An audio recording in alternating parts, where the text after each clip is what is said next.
ಅವ್ರ ಮನೆ ಬಾಗಿಲಿಗೆ ಹೋಗ್ತಕ್ಕಂಥ ಪವರ್ಸೇ ನಿಮ್ಗಿಲ್ಲ. ಅವ್ರು ತಂದು ಕಟ್ಟಬೇಕು, ಕಟ್ಟಲ ಅಂದರೆ ನೋಟಿಸ್ ಕೊಡಬೇಕು, ನೋಟಿಸ್ ಕೊಡೋದು ಲೀಗಲ್ ಆಗಿ ನೀವು ಸಿವಿಲ್ ಸೂಟ್ ಹಾಕಬೇಕು. ಅದು ಪ್ರೊಸೀಜರ್ ಇರೋದು. ನೀವು ಮನೆ ಬಾಗಿಲಿಗೆ ಹೋಗಿ ಕಲೆಕ್ಷನ್ ಹೋಗಿ ಅಂತ ನೀವು ಯಾವ ಗೈಡ್ಲೈನ್ಸ್ RBI ಗೈಡ್ಲೈನ್ಸ್ ಇದೆಯಪ್ಪ?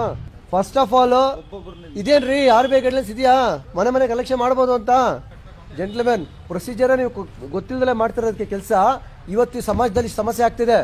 ಫಸ್ಟು ಕೆಲಸ ಕಲ್ತ್ಕೊಳ್ಳಿ. ನೀವೇನು ಮಾಡಬೇಕು, ಯಾವ ರೀತಿ ಮಾಡಬೇಕು, ಪ್ರೋಟೋಕಾಲ್ ಏನಿದೆ, ಗೈಡ್ಲೈನ್ಸ್ ಏನಿದೆ ಫಸ್ಟ್ ತಿಳ್ಕೊಳ್ಳಿ.